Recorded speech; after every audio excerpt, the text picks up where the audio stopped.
ladies and gentlemen. The very word secrecy is repugnant in a free and open society, and we are, as a people, inherently and historically opposed to secret societies, to secret oaths, and to secret proceedings. We decided long ago that the dangers of excessive and unwarranted concealment of pertinent facts far outweighed the dangers which are cited to justify it. Even today, there is little value in opposing the threat of a closed society by imitating its arbitrary restrictions. Even today, there is little value in ensuring the survival of our nation if our traditions do not survive with it. And there is very grave danger that an announced need for increased security will be seized upon by those anxious to expand its meaning to the very limits of official censorship and concealment. That I do not intend to permit to the extent that it's in my control. And no official of my administration, whether his rank is high or low, civilian or military, should interpret my words here tonight as an excuse to censor the news, to stifle dissent, to cover up our mistakes, or to withhold from the press and the public the facts they deserve to know. For we are opposed around the world by a monolithic and ruthless conspiracy that relies primarily on covert means for expanding its sphere of influence, on infiltration instead of invasion, on subversion instead of elections, on intimidation instead of free choice, on guerrillas by night instead of armies by day. It is a system which has conscripted vast human and material resources into the building of a tightly knit, highly efficient machine that combines military, diplomatic, intelligence, economic, scientific, and political operations. Its preparations are concealed, not published. Its mistakes are buried, not headlined. Its dissenters are silenced, not praised. No expenditure is questioned, no rumor is printed, no secret is revealed. No president should fear public scrutiny of his program, for from that scrutiny comes understanding, and from that understanding comes support or opposition, and both are necessary. I am not asking your newspapers to support an administration, but I am asking your help in the tremendous task of informing and alerting the American people. For I have complete confidence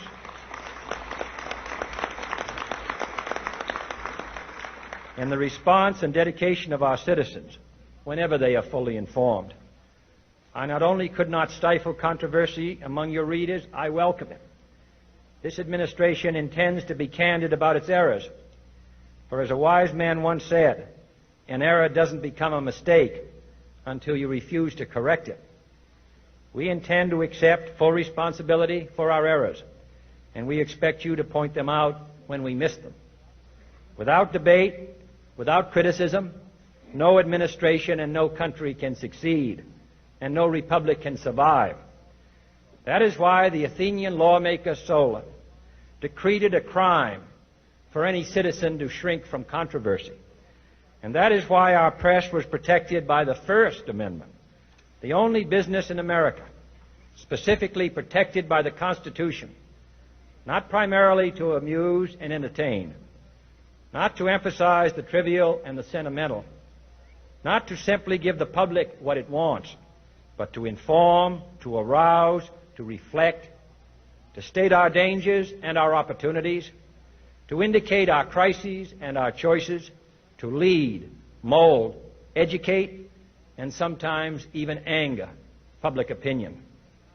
This means greater coverage and analysis of international news, for it is no longer far away and foreign, but close at hand and local. It means greater attention to improved understanding of the news, as well as improved transmission.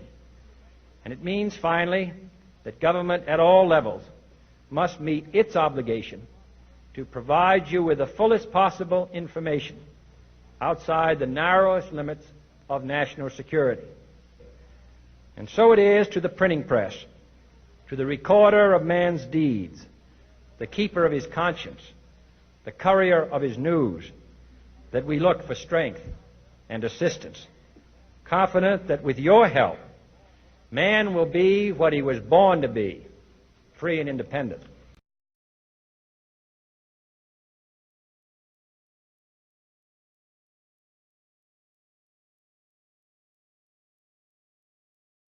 It's time, gentleman from California. Mr. Speaker, for purposes of debate only, I yield 5 minutes to the gentleman from Ohio, Mr. Traficant. The gentleman from Ohio is recognized for 5 minutes without objection. We are here now in Chapter 11. Members of Congress are official trustees presiding over the greatest reorganization of any bankrupt entity in world history, the U.S. government. We are setting forth, hopefully, a blueprint for our future. There are some that say it's a coroner's report that will lead to our demise. I'm going to support the rule. I'm not sure yet if I will support this budget. I want to hear an awful lot more, not being a member of the committee, and I'm not going to vote for things I don't understand or don't like. But let there be no mistake. After 12 years of Ronald Reagan and George Bush, we're standing here. And let me say this to the minority party. Every program Ronald Reagan wanted in 1981, he got. Reagan got it. There was a Republican Senate majority, and there were 70 Democrats in this House that might as well have been Republicans, and we have the program. And the major assumption was very simple. We're going to cut taxes, put money in the pocket of the American people, and when they spend this money, our gross national product is going to rise so great that even though we've reduced your tax liability on a percentile basis, we'll balance the budget, quoting Ronald Reagan in the fall of '82. It's going to take the fall of our Congress, I think, before that happens. Ladies and gentlemen, let's give this new administration a chance. Democrats gave Ronald Reagan a chance. But let me give one word of caution here today. America already has race wars. Let's be honest about it. We already have gender wars. Let's be honest about it. We already have age wars. Let's be honest about it. One thing this Congress better not get involved in and get trapped into is a class war on money. In America, if you cannot earn all that you can, there's something wrong, and there's no more a spirit of free enterprise. And I want to say this to the members. We may talk about taxing the rich, but the rich people have already taken their companies and their jobs out of America. Be careful that the rich people don't take their money out of America, because the government already raises our kids, defends our families, educates our kids, feeds our kids, houses our kids, and the government is doing a very poor job of it. I think mom and dad would be better utilized there once again. So I'm going to listen to the debate, and I don't know if I'll vote for this budget. And finally, I don't know if the budget makes one damn bit of difference, because we wave it all the time, and I don't think we've ever followed it. I think we've got an excellent chairman that worked hard, and if we're going to have a budget, we should follow it. If not, we once again as members waste both our time and the people's time. But let me say this just in closing. Today's not the mother of all debates and the mother of all decisions. When that tax package comes, you will have the mother of all votes on the floor. And let me say this. I'm not for voting any more taxes on the back of the American people, because I believe the tax of 1990 put us right here today. And I am very concerned about the tax packages being discussed in this Congress.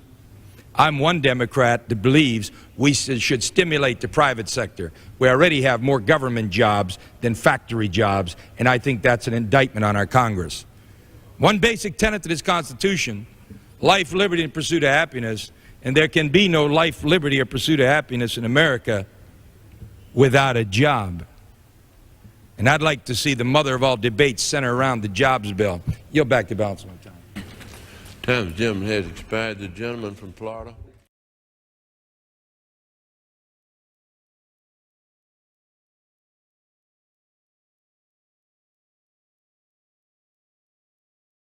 Mr. Chairman, I tell you, knowing that you for many years had picked up more and more support for your bill, legislation to audit the Federal Reserve, I mean, I wish truthfully, and it has nothing to do with you gentlemen here today, but I'm telling you that the distrust out here by the American people is as deep and severe as I've ever seen. And it does not only Congress itself, not only the administration, but the Federal Reserve is just at this point at a very low ebb as it relates to trust. And I'm not talking about you personally.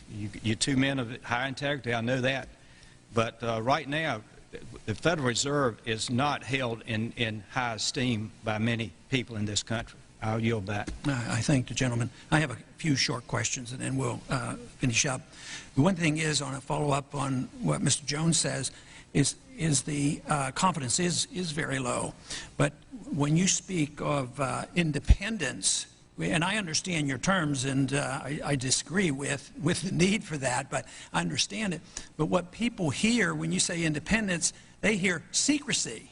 You know, you're going to keep it from us. And like the point I made at the beginning, the SEC is to pressure companies to reveal information, where the Federal Reserve does the opposite.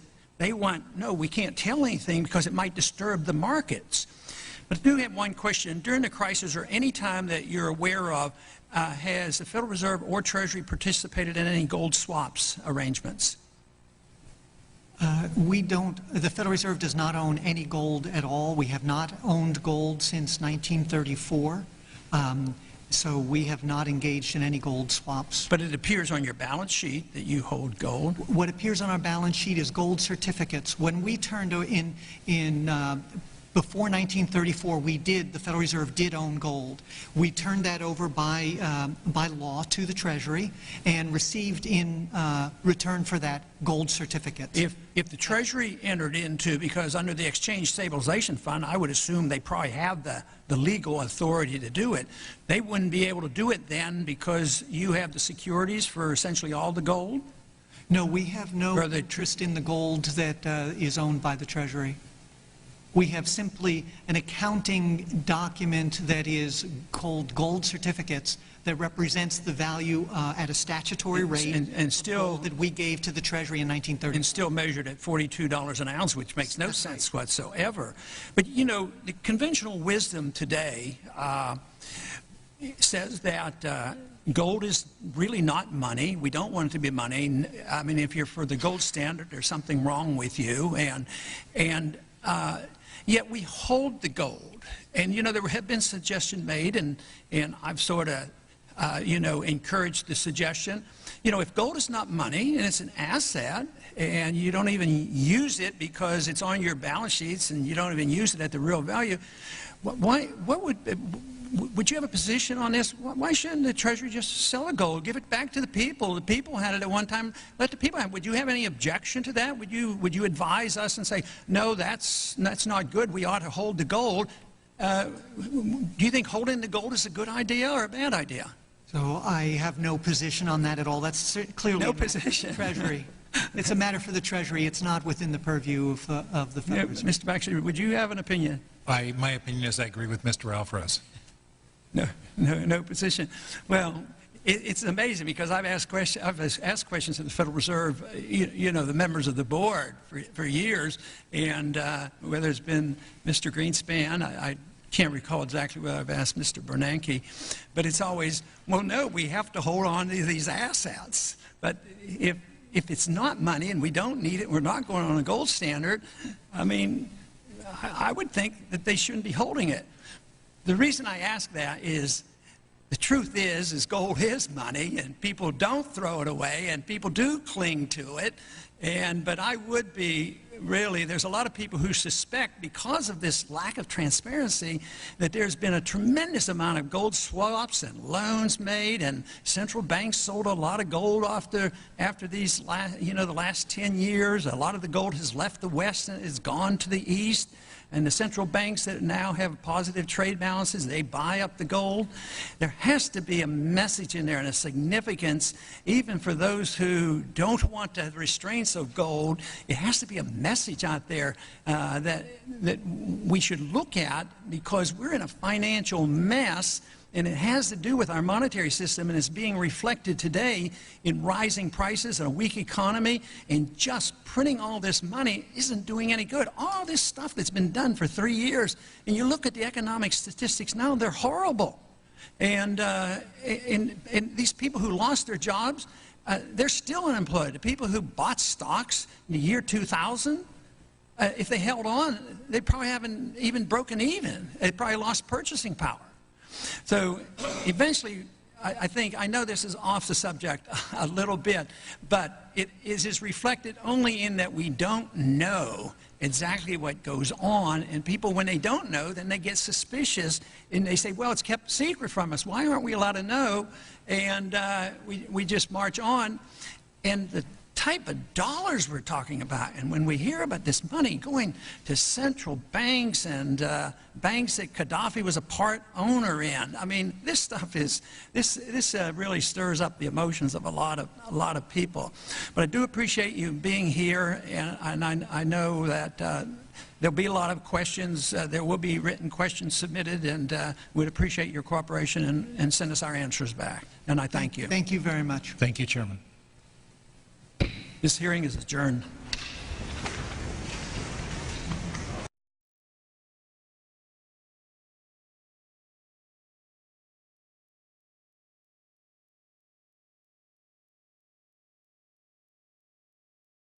For the EFT, Mr. Bloom has 2 minutes. Commissioner, Mr. President, I rise again, I'm afraid, to make the same old hoary speech that I've been making here for several years, and that is, it is my opinion that you do not really understand the concept of banking. All the banks are broke. Bank Santander, Deutsche Bank, Royal Bank of Scotland, they're all broke. And why are they broke? It isn't an act of God. It isn't some sort of tsunami. They're broke because we have a system called fractional reserve banking, which means that banks can lend money that they don't actually have. It's a criminal scandal, and it's been going on for too long. To add to that problem, you have moral hazard, a very significant moral hazard from the political sphere. And most of the problem starts in politics and central banks, which are part of the same political system.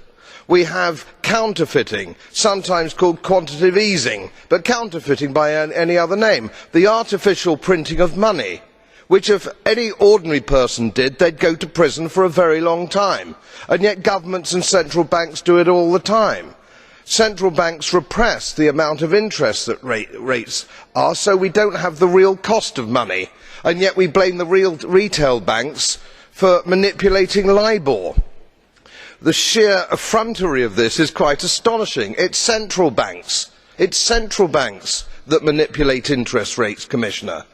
And plus, underneath all this, we talk loosely, in a rather cavalier fashion, do we not, about deposit guarantees. So when banks go broke through their own incompetence and chicanery, the taxpayer picks up the tab. It's theft from the taxpayer. And until we start sending bankers, and I include central bankers and politicians, to prison for this outrage, it will continue. Grazie per il gruppo.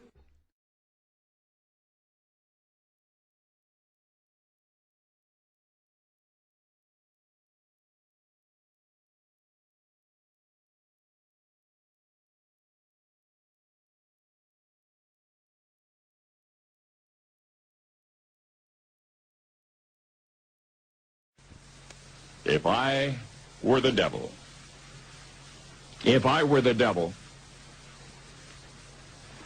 if I were the prince of darkness, I'd want to engulf the whole world in darkness, and I'd have 1/3 of its real estate and 4/5 of its population, but I wouldn't be happy until I had seized the ripest apple on the tree, thee.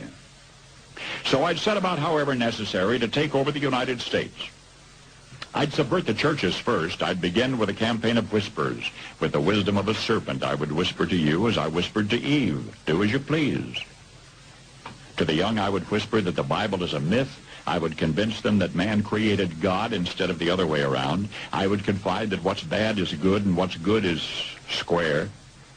And the old I would teach to pray after me, Our Father, which art in Washington. And then I'd get organized. I'd educate authors in how to make lurid literature exciting so that anything else would appear dull and uninteresting. I'd threaten TV with dirtier movies and vice versa. I'd peddle narcotics to whom I could. I'd sell alcohol to ladies and gentlemen of distinction. I'd tranquilize the rest with pills. If I were the devil, I'd soon have families at war with themselves, churches at war with themselves, and nations at war with themselves, until each in its turn was consumed. And with promises of higher ratings, I'd have mesmerizing media fanning the flames. If I were the devil, I would encourage schools to refine young intellects, but neglect to discipline emotions, just let those run wild. Until before you knew it, you'd have to have drug-sniffing dogs and metal detectors at every schoolhouse door. Within a decade, I'd have prisons overflowing. I'd have judges promoting pornography. Soon I could evict God from the courthouse, then from the schoolhouse, and then from the houses of Congress. And in his own churches, I would substitute psychology for religion and deify science. I would lure priests and pastors into misusing boys and girls and church money. If I were the devil, I'd make the symbol of Easter an egg and the symbol of Christmas a bottle. If I were the devil, I'd take from those who have and give to those who wanted until I had killed the incentive of the ambitious. And what'll you bet? I couldn't get whole states to promote gambling as the way to get rich. I would caution against extremes in hard work, in patriotism, in moral conduct. I would convince the young that marriage is old-fashioned, that swinging is more fun, that what you see on TV is the way to be. And thus I could undress you in public, and I could lure you into bed with diseases for which there is no cure. In other words, if I were the devil, I'd just keep right on doing what he's doing. Paul Harvey. Good day.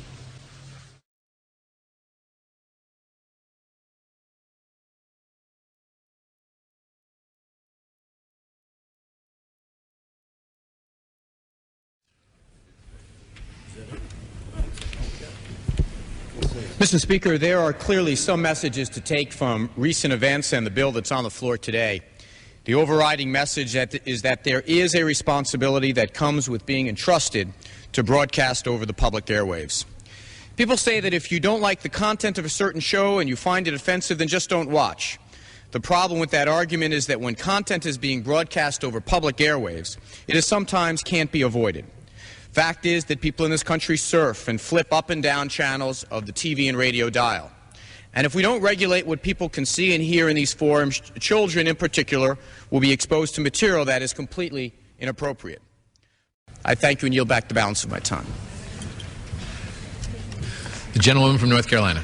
Yes, Mr. Speaker, I'd like to yield 2 minutes to the gentleman from Texas, Mr. Paul. The gentleman from Texas is recognized for 2 minutes. I thank the gentlelady for yielding.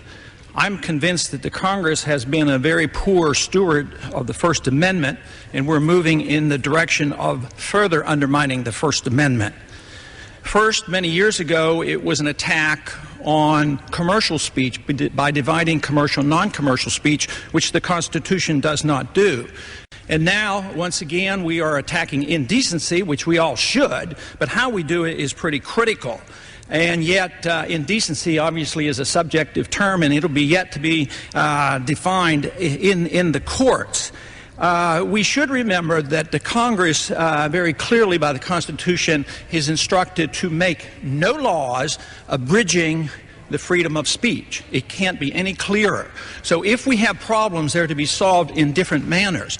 The excuse that because the government is responsible and own the airways that we can suspend the First Amendment is incorrect. It's a good argument for privatizing the airways rather than an excuse for suspension of the First Amendment.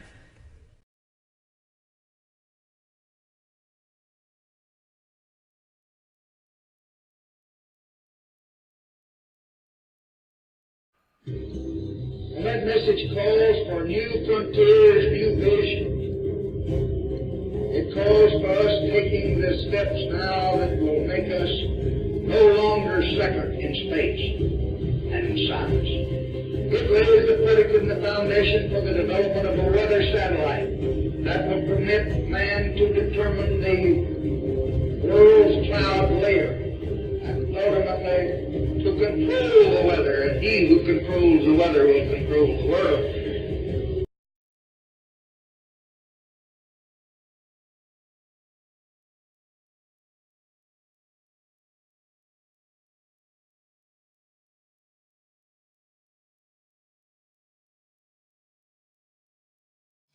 Another example is the array of technologies, often referred to collectively as geoengineering, that potentially could help reverse the warming effects of global climate change. One that has gained my personal attention is stratospheric aerosol injection, or SAI, a method of seeding the stratosphere with particles that can help reflect the sun's heat in much the same way that volcanic eruptions do. An SAI program could limit global temperature increases, reducing some risks associated with higher temperatures and providing the world economy additional time to transition from fossil fuels. This process is also relatively inexpensive. The National Research Council estimates that a fully deployed SAI program would cost about $10 billion yearly. As promising as it may be, moving forward on SAI would also raise a number of challenges for our government and for the international community. On the technical side, greenhouse gas emission reductions would still have to accompany SAI to address other climate change effects, such as ocean acidification, because SAI alone would not remove greenhouse gases from the atmosphere. On the geopolitical side, the technology's potential to alter weather patterns and benefit certain regions of the world at the expense of other regions could trigger sharp opposition by some nations. Others might seize on SAI's benefits and back away from their commitment to carbon dioxide reductions. And as with other breakthrough technologies, global norms and standards are lacking to guide the deployment and implementation of SAI and other geoengineering initiatives. Now, I could go on and on and on and on about the things that fascinate me, but rather than talk about them, I thought I'd stop here and start the conversation with Judy, and then I can take some of your questions. I very much appreciate the invitation to come back here in the Council on Foreign Relations. And as I say to all the groups I speak to, it is a tremendous honor and privilege every day to be referred to as the Director of Central Intelligence Agency. I lead an organization full of patriotic men and women who take great risks and put themselves on the front lines in order to keep their fellow Americans safe and secure, and to do what they can to keep this country's security secure. Thank you so much.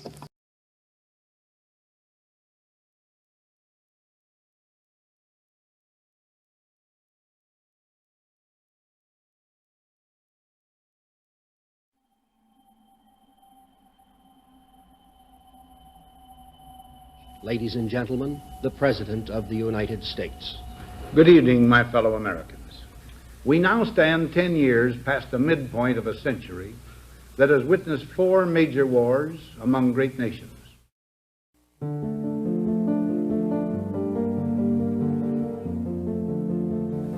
Until the latest of our world conflicts, the United States had no armaments industry. American makers of plowshares could, with time and as required, make swords as well. But we can no longer risk emergency improvisation of national defense.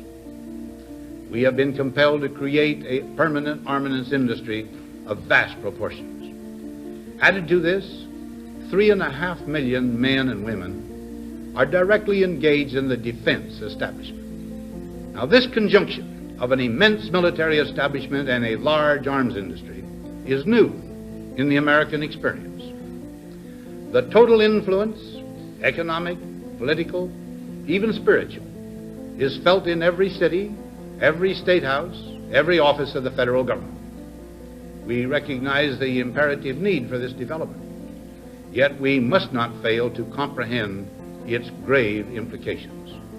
Our toil, resources, and livelihood are all involved.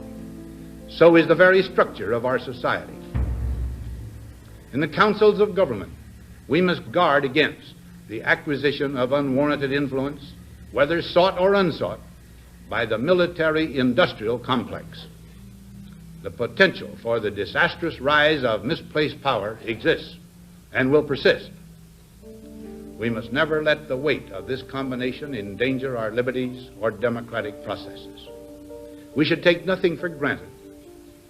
Only an alert and knowledgeable citizenry can compel the proper meshing of the huge industrial and military machinery of defense with our peaceful methods and goals, so that security and liberty may prosper together.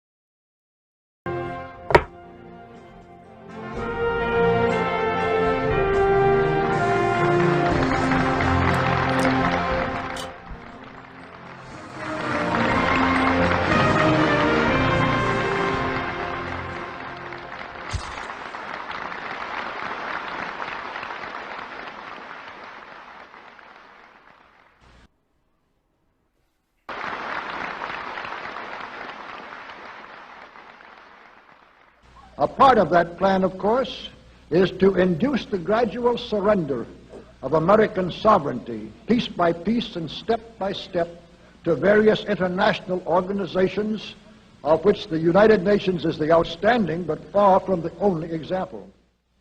Now, here are the aims for the United States. 1, greatly expanded government spending for every conceivable means of getting rid of ever larger sums of American money as wastefully as possible. 2, higher and then much higher taxes. 3, an increasingly unbalanced budget despite the higher taxes. 4, wild inflation of our currency. 5, government controls of prices, wages, and materials, supposedly to combat inflation.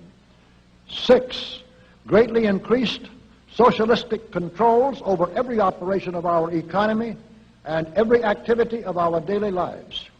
This is to be accompanied, naturally and automatically, by a correspondingly huge increase in the size of our bureaucracy and in both the cost and reach of our domestic government.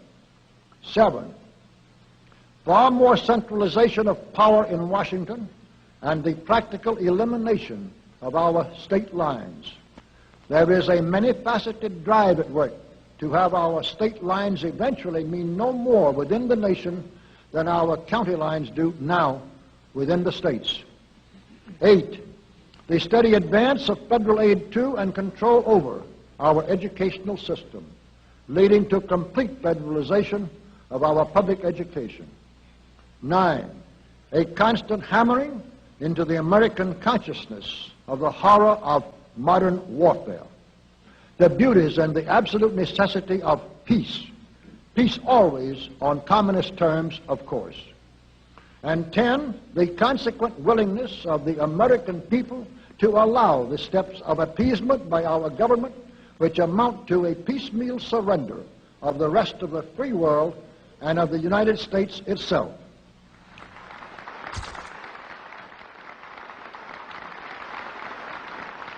So brush the insider's dust out of your eyes, my friends, and the communist soap suds out of your brain, and ask yourselves in all honesty, what on earth is wrong with the United States simply minding its own business?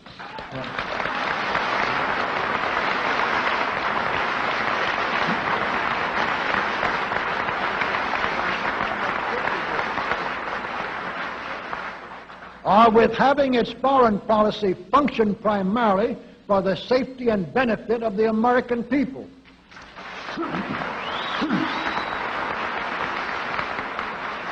Which is exactly what we had done for the first 140 years of our existence as a nation, to the incredible advantage of ourselves and everybody else. Everybody, that is, except a numerically small clique of power-lusting conspirators who had somehow inflicted themselves on a gullible world. While we turn to a very brief summarization of what we hope the John Birch Society will help and even sometimes lead the American people to accomplish during the next 15 years. One, our first and most important specific undertaking should be to restore the complete independence of the United States.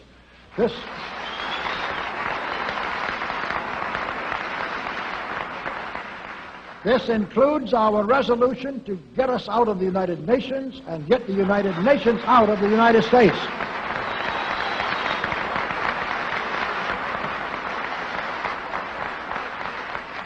Two, we must once again make our money freely redeemable in gold at some realistic price.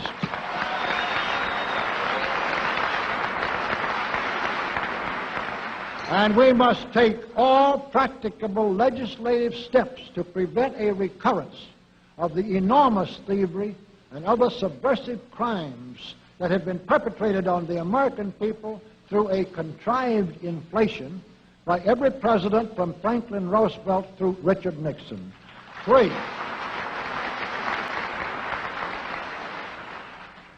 we should reduce the number of government bureaus, of government civilian employees, and the whole quantity of government by at least 50%.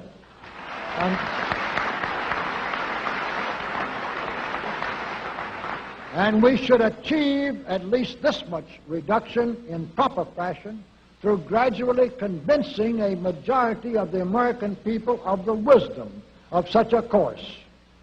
Four, we should withdraw all American troops from every spot on earth that is not American soil, except when and where such troops may be required, as decided by Congress, to protect American lives and property from criminal vandalism.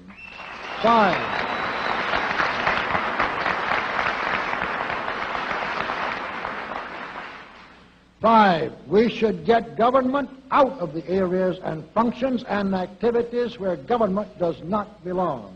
Again, all steps to this end should be taken gradually, but nevertheless just as rapidly as enough of the American people can be persuaded to support such progress. Any such achievement will require a truly massive educational force, but that's exactly what we hope to build during the next 15 years. We could go ahead for at least 100 numbered items, but the John Birch Society will undoubtedly be working on more than that many specific projects, which will be laid out in its bulletins before another 180 months will have rolled around. And all of these projects will fit into the general pattern indicated by the 5 major objectives listed above. So let's really wind up this marathon monologue with one final thought. None of us can guarantee anything about what the future will bring.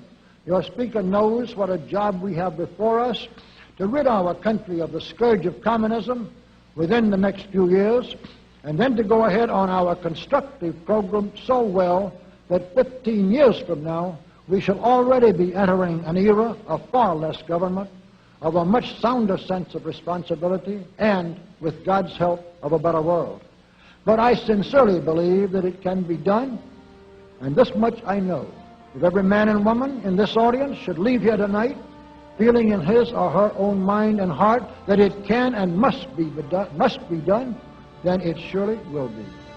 And so, all of you patriots of good character, good conscience, and noble ideals, whom we can reach with the filmed version of this speech in 1,000 other audiences, it is with a great deal of confidence and energizing will to win that we invite you to join us in our epic undertaking. To all of you great, wonderful friends in this present audience, I certainly extend my very deep thanks indeed for so much patience and attention. Thank you.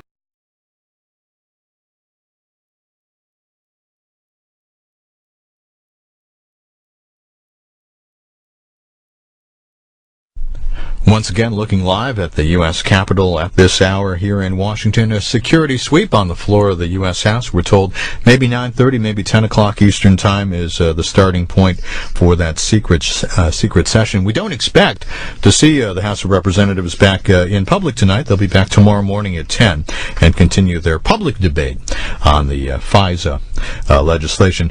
Earlier this evening, about 6 o'clock Eastern Time, there was some debate on the floor talking about this secret session, this closed session. Here's some of what led up to where we are now. Madam Speaker, at the request of and after discussion with the distinguished Republican whip, I ask unanimous consent that at a time designated by the Speaker on the legislative day of March 13, 2008, the House resolve itself into secret session as though pursuant to Clause 8 of Rule 17. Secondly, debate in such secret session proceed without intervening motion for 1 hour, equally divided and controlled by the Majority Leader and the Minority Whip. And thirdly, at the conclusion of that debate, the secret session shall be dissolved. Reserving the right to object, Madam Speaker. The gentleman is recognized. I'd like to, the Leader, I believe I heard you say Clause 8. Did you mean Clause 9? Clause 9. Clause 9, and this secret session would be convened at some time by the Speaker today when the room has been secured and would dissolve at the end of an hour of discussion. Is that the way I understand the? That's what the consent agreement contemplates. Pursuant to our discussions. Continue his point of reservation. I think I can withdraw my reservation. Gentleman withdraws his point. Reserving the right to object. We'll get notice on. Gentleman from Ohio. Would the gentleman from Maryland yield to question? Certainly. No. But you may want to stay. Can you divulge to this House what is going to be discussed? Not the content of it, but the topic that's going to be discussed. My presumption is, and I think that's accurate because of my discussions with the Republican whip, and the discussion will be with reference to the Foreign Intelligence Surveillance Act. And is it the debate that will take place regarding the Foreign Intelligence Surveillance Act? What would conceivably be the nature of that debate? I can't tell you that because I don't know. But there's going to be debate. Is it going to be debate over legislation? I presume, I tell the gentleman from Ohio, that it certainly will relate to the legislation that we'll be then considering probably at this point in time tomorrow. Does the gentleman in his long experience in the House, could he communicate to those who have, in my case, been in this House 12 years or less, any time in your experience where the House has debated legislation in secret? My presumption is that we will not debate the legislation in secret. Not only is that my presumption, I think we clearly will have public debate tomorrow on the bill. The Minority Whip came to me indicating that there were things that he thought the members ought to have knowledge of that he was of the opinion could not be divulged in public debate. There is a provision under our rules to accomplish that objective. After discussion with him and limitation on the time, so that we could in fact get to a vote on what we believe is very important legislation, we have agreed to this arrangement. Again, it's limited, but we did not want to be, nor are we in the position of saying to the Minority Whip, if he has such information, that we want to preclude that from being offered, because we want no indication that any information is being withheld. That is appropriate, obviously.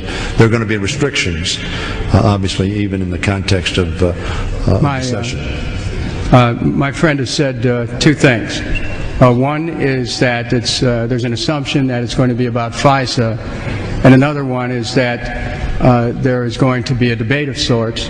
When I asked the question, if you are aware of whether or not anything like this has happened before. Oh, I'm sorry. With respect to, we're talking about specific legislation that is before this House, whether or not anyone, would the gentleman know, what is the precedent for this? Is this unprecedented that the House of Representatives would be meeting in secret preliminary to legislation that it intends to pass? I haven't experienced this in my time, and for information purposes, I would ask the gentleman who's been here, I think, 26, 28 years, if in his experience he can remember that. I thank the gentleman. In responding to him, I believe, and I'm not frankly absolutely positive, and I'm hoping that somebody, perhaps on the Intelligence Committee staff or others on the House, well, can I make an observation? I believe that during the early 80s or middle 80s, with reference to the 1983 on Contragate, there was such a session. When? 83. On what? Contragate. As you know. Iran-Contra? Yes. Was that before the hearings or after the hearings? I don't know the answer to that question. If Mr. Blunt, well, I mean, there's relevance there. If you'll yield to Mr. Blunt, you may be able to offer my friend, Mr. Blunt. I appreciate it, my friend. I didn't quite hear your last question. Was it before or after? Yeah, I asked. It said it was on Iran-Contra, that there was a... It was not on Iran-Contra. It was 1983, and it was on Contra. In fact, our colleague from Florida, Mr. Young, called for that secret session in 1983. There was also a secret session in 1979 and in 1980. So there have been 3 of these. They were in recent years, but it's obviously been a long time since 1983. And they were preliminary to the passing of legislation. I don't know the answer to that. Right. Well, I just want to point out something here as this House proceeds on this track. There are some of us here who feel that this country has drifted towards a version of a national security state. When the House begins to meet in secret on matters that relate to security prior to legislative acts, it raises questions about the Constitution of the United States. I know I'm familiar with my friend's awareness that the Constitution gives the Congress the ability to make its own rules. I also understand from the First Amendment that Congress wouldn't restrict any establishment of free speech. This is the citadel of free speech. This is the only place in America that someone can stand and say anything they want at any time and be free from any kind of illegal attack. Once we close that up, we're changing the nature of it at a time when this country's at war, when there's been questions raised about secret meetings and what was told with respect to torture, about secret meetings and what was told with respect to rendition, about secret meetings and what was told with respect to private corporations doing wiretapping. I just want the members of this House to incorporate that in their reflections when we proceed to approve an agreement for a secret meeting. I'd also like to state this, to just share my experience, and that is without referring to any content of any secret meeting I've been in, and I've been in a few at the beginning of my term in the House. I have found from my own experience, that secret meetings end up being occasions for the communication of information of at least, at best, dubious value. And I'm not in any way impugning the motives of my good friends who are asking for a secret meeting in this case. But I'm sharing with you my experience prior to this moment, that secret meetings have been the occasion to communicate information that hasn't particularly been forthright or true. Now, you know, and I could point to individuals, at least one individual who's sitting in this chamber right now, who when we had a secret meeting right after 9/11, walked right down that aisle and, you know, uttered a famous barnyard expletive after we were being briefed in a secret meeting by a member of the administration. Some of you were there at the time to remember. So I'm just communicating a concern here about the path we're going down. And, you know, I can only do that. I am going to I will not attend that meeting. I will withdraw my objections, but I want to have my friends here know that we ought to be proceeding with the utmost caution in going into this direction. Gentleman withdraws his objection. Is there objection? I am not going to be attending such a session. I believe that it violates the spirit of this House, but I will withdraw my objection since my good friend feels that this is the path that he has to go. Thank you. Is there further objection? Reserving the right to object. The gentleman from Arizona. Would the leader yield for 2 questions? Yes. As I understand the situation, we're going to secure the chambers, and in securing the chambers, it would mean, I think it means that from the cloakroom, the people who work at the cloakroom, who usually tell us when the chamber will be cleared, how are they going to communicate that we can come back in for the secret session?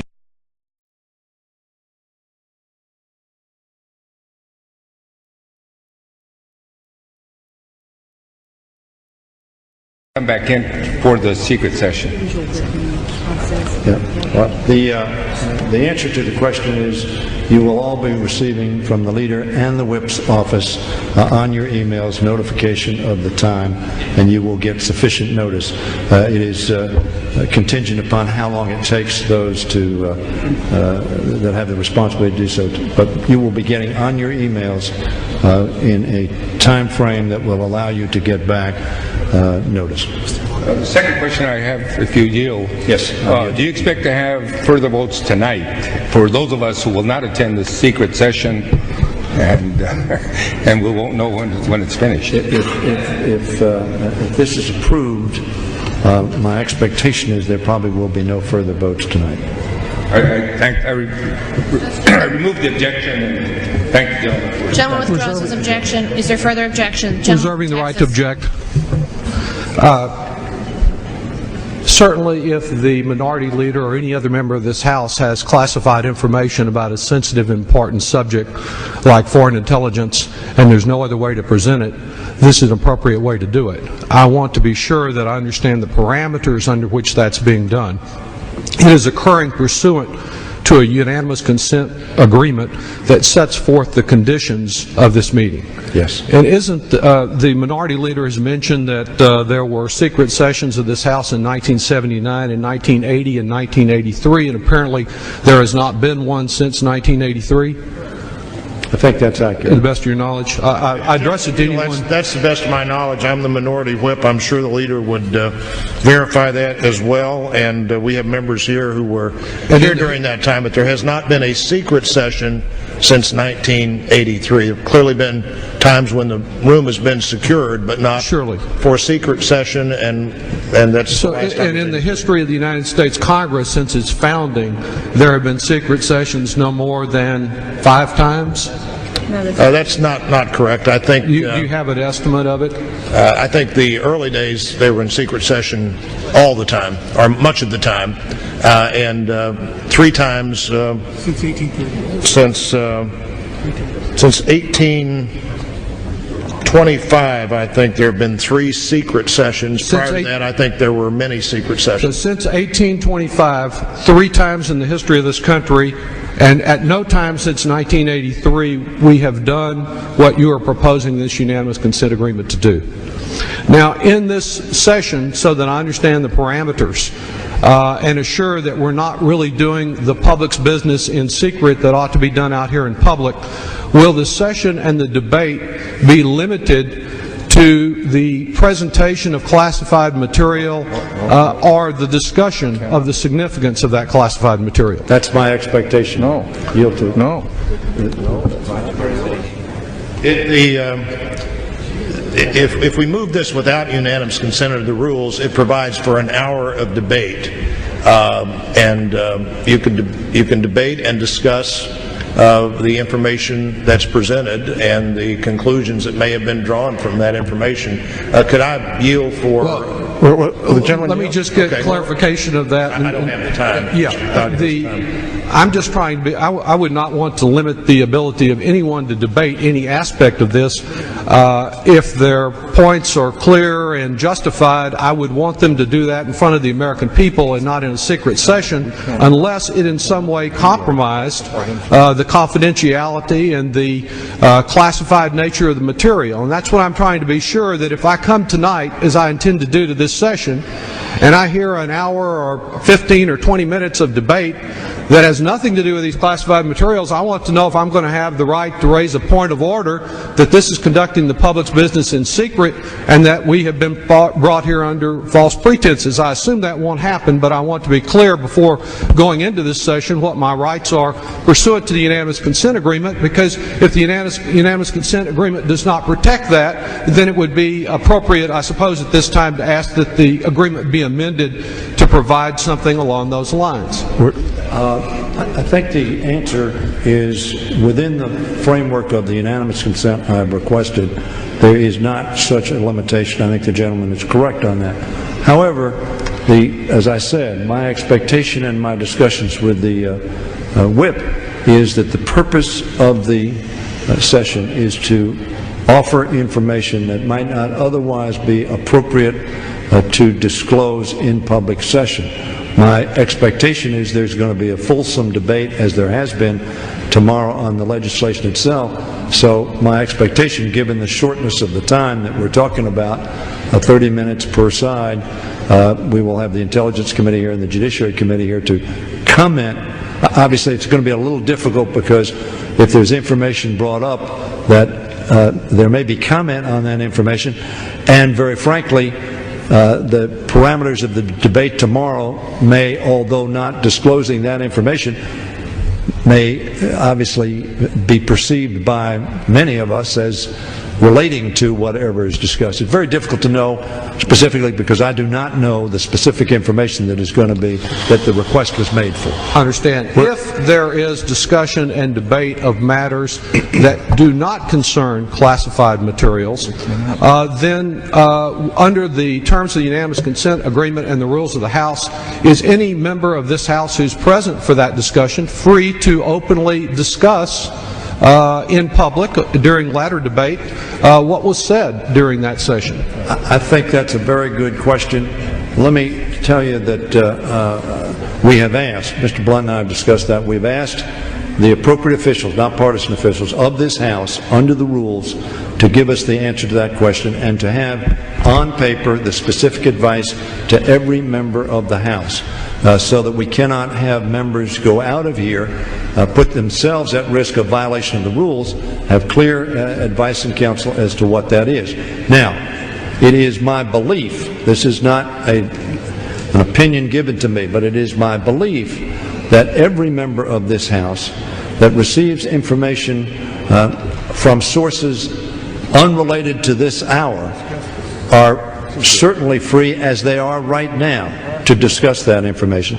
And the fact that it is discussed in the session would not adversely affect that right.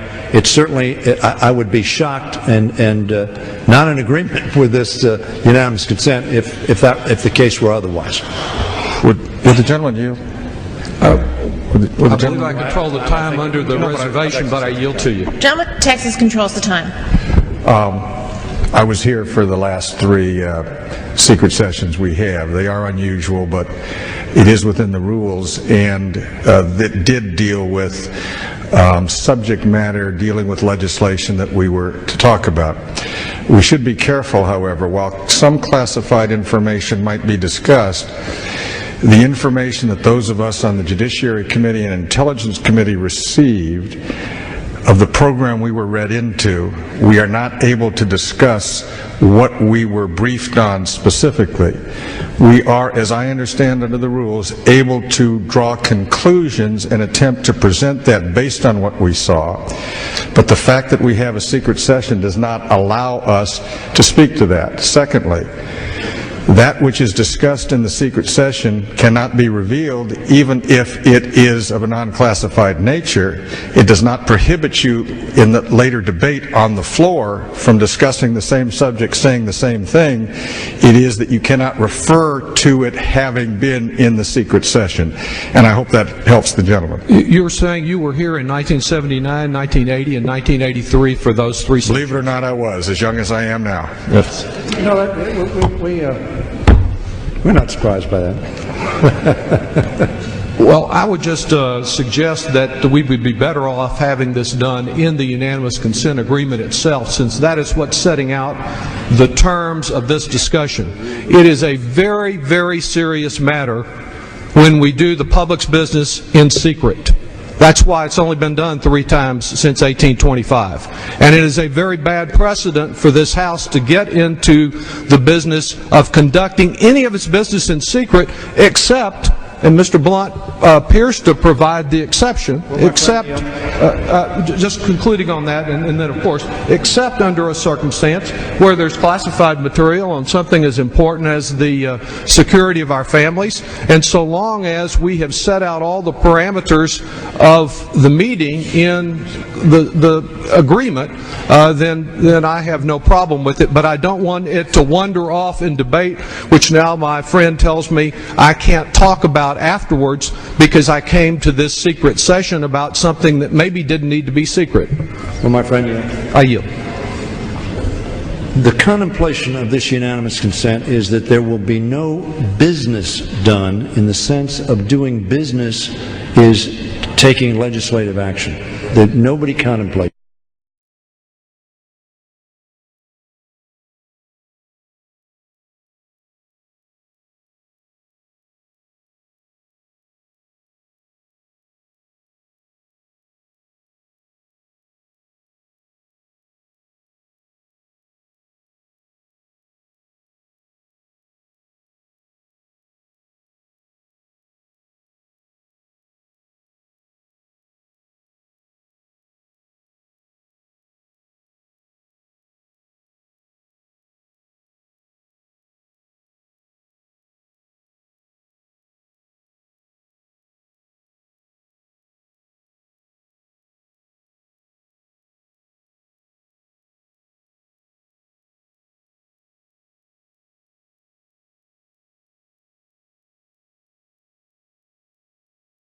When the liberal group got a exempt status, and 3 that I just mentioned didn't for over 2 years.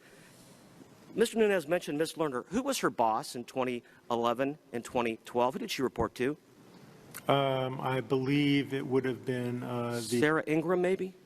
Part of that time, and part of that time another gentleman. Okay, and that other gentleman has since submitted his resignation?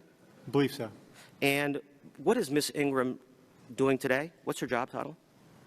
She works on on implementing the Affordable Care Act. Okay, who promoted her to that position?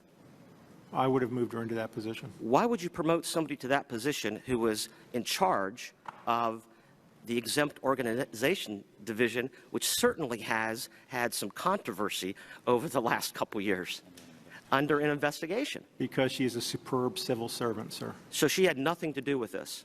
I wouldn't imagine so. Even By the way, though I can't speak to individual cases. I can say generally, we provided horrible customer service here. I will admit that. We did. Horrible customer service. You Whether it was targeted politically an individual. motivated or not is a very different question. You targeted an individual, an American who All right. still doesn't know to this day why he was question number 26. All right, time has expired. Mr. Beccera is recognized. Thank you, Mr. Chairman. Gentlemen, thank you very much for your testimony. And let me key off of something, Mr. Miller, you said. You said foolish mistakes were made. I think the President actually said it better. He said that the handling of those tax-exempt applications in that process at the IRS was outrageous and intolerable. No excuse. And as much as we know that the folks at IRS have a thankless job because they have to go and tell their fellow Americans that they may be audited or they have to do this work understaffed, we have to maintain the confidence in the system because it's a voluntary system of payment of our taxes. Agreed. And so you are right. It was a foolish mistake. But the President's even more correct that it was outrageous and intolerable. Now, let me also focus on something, Mr. George, you said. When you were asked, was there any finding or evidence of political motivation here, you said no. That's correct, sir. Okay. And so what we find is a situation where inexcusable activity took place because it erodes the confidence of the American people in a system where they participate voluntarily. And if there's a place in public service where you have to have the highest level of conduct and standards, it's at the IRS. And so, Mr. Miller, I think it's unfortunate for those who are in positions of authority, but the buck has to stop somewhere, and I think that's exactly what we're saying. That should not diminish the good work that has been done by anyone within the IRS over the years. And so I hope you understand that you are here today talking to us because we need to get to the bottom of this. We need to clean up and clear out so we can go back to the business of making sure that people respect the fact that we have a voluntary system of paying our taxes. Thank you, Mr. Chairman. Mr. Miller, I want to talk a little about the culture of the organization. As looking at the note, your bio, 90,000 employees, $12 billion budget. You've been there 25 years. I'm concerned, and I guess to start off, we've got a mission statement there. I'm very concerned about the breadth and the depth of maybe what's going on. I think a lot of employees probably do a good job, but I've been a person that's been in business 30 years and run larger organizations. So you've got a mission statement in terms of talking about working for the American people, doing what's right, playing by the rules. Is that something that's internalized at the IRS, or is that just something on a website? So I believe, Congressman, it's internalized, and the vast majority of our folk are hardworking, incredibly honest people. I'm going to tell you, and you guys should hear that as these discussions occur, it's damaging to the morale of those people. It's probably ultimately damaging to the sense of voluntary compliance, which underlies our entire tax system. And well, let me just say, I think there's probably a lot of good people, but at the same time, we've got a massive PR problem at minimum. We do. And this has got to be dealt with quickly, and it can't just drag on for 6 months to a year. So I think we need to get to the bottom of it. The other thing, let me just ask, in terms of that size organization, who's in charge? Who's the boss? How is that hierarchy? How does it work? I ran a very decentralized business where I had a corporate structure, but I had managers and partners in different operations. How is the IRS, in terms of being an acting commissioner? You've been there 25 years. Who do you report to, or the commissioner, ideally in the past, who do they report to? And at what point, when something like this comes up, who's involved at the next level up? So the reporting chain in the organization is there are 2 deputies and reporting to the commissioner, and the commissioner reports to the deputy secretary of Treasury. Who's ultimately responsible? The commissioner, acting commissioner, not the Treasury. The Treasury relationship is such that they would not be involved. So who would be responsible for you? Who basically asked you to resign or fired you? It would be Secretary Lew. Secretary Treasurer. The other thing is, let me ask you, there's been 2 people that have been, were you terminated or fired? What happened there? Or are you getting ready to retire? I was asked to resign, and I will retire. Okay. As under the civil service rules. Now, on what basis do you feel like you're getting asked, and maybe one other person, I guess, got asked, but it seems like there's a lot of other people, ideally in Cincinnati and Washington and other parts, that haven't been held accountable? I'm not sure what the question is, sir. If I could answer it and then tell me if I'm answering the wrong question. Okay, go ahead. We're not done yet. We're not. We now have the Treasury Inspector General's report. We now have the sense of the facts. Now is the time for those that remain, including the incoming acting commissioner, Mr. Werfel, to take those actions. Let me mention, as it's been brought up with a couple of the ladies that work with you, Lois Lehner and Sarah Ingram, what's being done about those two? Because they've been in the press. There's a lot of concern about that. They ran a large operation, and it seems to be at the heart of the issues today. I think that's got to get dealt with in a very aggressive, clear way in the next week or two. I don't know whether it will be or not. That will be up to the new acting commissioner.